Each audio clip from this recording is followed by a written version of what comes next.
할렐루야, 오늘도 좋은 날입니다. 오늘부터는 디도서를 시작합니다. 오늘은 디도서 서론으로 말씀을 시작합니다. 바울의 대표적인 영적인 아들이 디모데와 디도입니다. 디모데는 매우 소심한 사람이며 염려가 많은 사람입니다. 그래서인지 바울은 에베소 교회에서 목회하는 디모데에게 그리스도 예수의 강한 군사가 되라, 또는 은혜 가운데 강해져라 라고 당부합니다. 담대한 사람에게, 강인한 사람에게 군사가 되라, 강해져라 라고 당부할 리가 없습니다. 또한 그는 자신이 나이가 적은 것을 너무나도 의식하는 소심한 사람입니다. 보통 내성적인 사람들은 자기보다 나이가 많은 분들 앞에서 이렇게 살아야 합니다. 이는 잘못된 삶입니다. 이것이 하나님의 뜻입니다. 라고 설교하는 것에 부담을 느낍니다. 그래서 바울은 내 연소함을 업신여기지 못하게 하라 라고 디모데에게 당부했습니다. 즉 너가 나이 때문에 위축되지 말라는 것입니다. 목회란 나이로 하는 것이 아니라 하나님의 말씀과 그분이 주시는 권세를 가지고 하라고 충고한 것입니다. 또한 그는 자신이 에베소 교회를 감당하기가 버거웠습니다. 보통 스트레스가 많은 사람은 위가 좋지 못합니다. 바울은 그에게 위장을 위해 물만 마시지 말고 그 당시에 약초로 생각되었던 포도주도 조금씩 쓰라고 조언했습니다.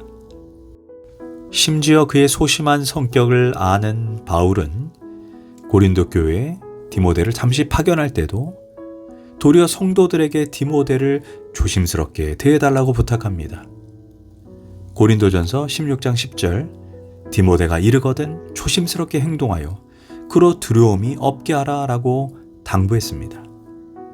보통 디모데는 바울이 문제가 많은 교회에 보내기보다 다소 안정되었을 때 교회를 목양하고 돌보고 말씀으로 양육하는 자로 보냈습니다. 이와 반대로 디도는 매우 남성적이며 성격이 강인하고 담대한 사람입니다. 그래서 바울은 어려운 일을 맡길 때는 모두 다 디도에게 맡긴다는 것입니다. 디도는 쉽게 말해 바울의 해결사입니다. 바울은 고린도 교회에 진정한 위기가 생겼을 때 디도를 보냈습니다. 그 당시 고린도 교회는 다양한 문제로 분열되고 당파 싸움이 끊임없이 일어났습니다. 바울의 사도권까지 들먹이며 바울조차 거부했습니다. 그때 그 문제를 수습하기 위해 바울은 디도를 보냈습니다. 고린도후서 7장을 보면 디도는 바울의 전권대사로서 바울과 고린도 교인들 사이의 긴장을 완벽하게 해결했습니다. 이런 일은 디모데에게는 아주 벅찬 일입니다. 그러나 디도는 그곳의 일을 성공적으로 해결합니다. 또한 예루살렘 교회가 어려움을 겪고 있을 때 바울은 고린도 교회에 디도를 파송해서 아주 민감한 문제인 돈 문제, 즉 구제헌금인 연보를 모으는 역할을 감당하게 했습니다. 그 역할도 디도는 문제없이 잘 수행했습니다. 이처럼 디도는 든든한 바울의 영적 아들입니다. 디도서 1장을 연구해보면 바울은 그레데 섬에 도착해서 그곳에 교회를 세웠습니다. 그런데 이 섬 사람들은 보통 사람들이 아닙니다. 폭력과 부도덕, 거짓말 그리고 악행을 일삼기를 좋아했습니다. 그래서 바울은 교회의 다양한 문제를 수습하고 직분자를 세우기 위해 디모데를 보냈을까요? 디도를 보냈을까요? 당연히 디도를 파견합니다. 디도서 1장 5절입니다. 내가 너를 그레데에 남겨둔 이유는 남은 일을 정리하고 내가 명한 대로 각성의 장로들을 세우게 하려 함이니. 이후에도 디도는 로마의 두 번째로 투옥된 바울을 방문하고 또 다른 어려운 지역으로 파견을 받습니다. 문제가 끊임없던 달마시아 교회로 보내졌습니다. 바울은 디도를 신뢰하여 자신의 대리자로 세우고 갈등을 해결하고 헌금을 모으며 교회를 새롭게 조직했습니다. 바울의 사역 뒤안길에 디도의 수고와 헌신, 눈물이 있었습니다. 디도는 인생의 말년에 그레데로 돌아가서 94세에 사망했고 그곳에 묻혔습니다. 디도는 바울을 통해 개종한 이방인으로 죽는 순간까지 하나님과 바울에게 충성스러웠고 신실한 믿음의 소유자였습니다. 바울의 사역이 확장될 수 있도록 보이지 않는 1등 공신 중의 하나입니다. 그래서 바울은 디도를 참 아들일 뿐 아니라 또한 형제로 좋은 동역자로 고마워했습니다. 그는 바울의 친밀한 동역자로 고린도후서 7장을 보면 바울에게 위로자였으며 기쁨이 되었다라고 디도에 대해서 이렇게 기록되어 있습니다. 자, 그렇다면 디도서는 언제 기록되었을까요?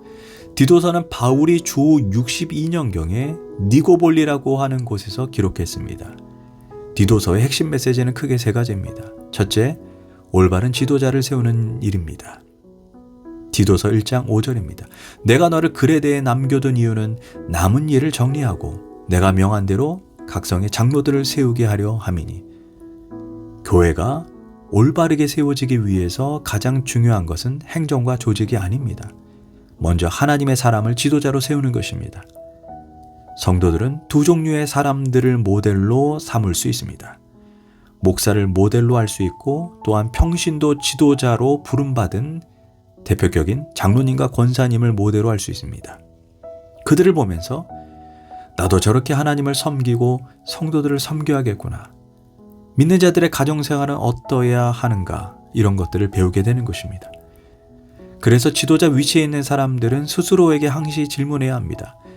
나는 가정을 잘 돌보고 가족들에게 삶의 모범이 되는가? 나는 예배를 잘 드리고 있는가? 나는 매사에 정직하고 겸손한가? 나는 섬김의 자리에 온전히 서 있는가? 나는 삶의 자리에서 세상 사람들에게도 인정을 받고 있는가? 항시 스스로에게 질문해야 합니다. 교회 지도자들은 단순히 특별한 능력과 달란트, 지식과 열심, 재력만으로 되는 것이 아닙니다. 자기 절제, 또한 영적이고 도덕적인 건강함, 그리스도인다운 성품이 반드시 있어야 합니다. 둘째, 거짓 교사들을 경고하기 위해 기록되었습니다. 디도서 1장 10절입니다. 불순종하고 헛된 말을 하며 속이는 자가 많은 중 할례파 가운데 특히 그러하니 그들의 입을 막을 것이라.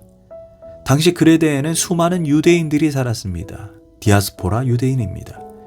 그 중에 할례당 같은 율법주의자들이 있었고 그들은 교회 안에 슬그머니 들어와 오직 은혜로 받는 구원의 복음을 훼손했습니다. 바울을 통해 회심한 그레데인들은 아직 미숙한 그리스도인들로 거짓 교리를 가르치는 이단들에게 미혹될 위험이 충분히 있었습니다. 이에 바울은 디도에게 이런 거짓 교사들의 활동을 주의하라고 했습니다. 또한 디도에게 교회 구성원들도 이단이 교회 안에 들어오지 못하도록 함께 깨어 있도록 권면하라고 했습니다. 셋째, 그리스도인들은 선한 일을 하는데 힘써야 합니다. 디도서 1장 16절, 그들은 하나님을 시인하나 행위로는 부인하는 자요 모든 선한 일을 버리는 자니라. 이것이 바울이 디도서를 기록한 가장 중요한 목적입니다. 그레데 섬에 사는 성도들이 복음을 알고 복음을 받은 데서 그치는 것이 아니라 그들의 삶 가운데 삶의 변화, 인격의 변화, 성품의 변화, 곧 믿음이 드러낼 수 있도록 권면하기 위해 디도서를 기록했습니다. 하나님의 은혜로 구원받은 자들은 이제 선한 일을 함으로 열매 맺는 삶, 하나님 백성다운 삶을 살아야 한다는 것입니다. 그런데 안타까운 것은 그레데 교인들 가운데 입으로는 하나님을 시인하면서 행위가 그들의 믿음을 부인하는 사람들이 있었습니다. 신앙은 고백만으로 되는 것이 아닙니다. 기도만으로 되는 것도 아닙니다. 성경 지식만으로 되는 것도 아닙니다. 신앙은 반드시 삶의 자리에서 하나님 백성답게 살아내는 그 믿음의 결과가 중요한 것입니다. 디도서가 계속해서 강조하는 것은 구원은 오직 은혜로 믿음으로 받지만 믿음의 결과로, 믿음의 열매로 반드시 우리의 삶 속에 선한 행위가 드러나야 한다는 것입니다.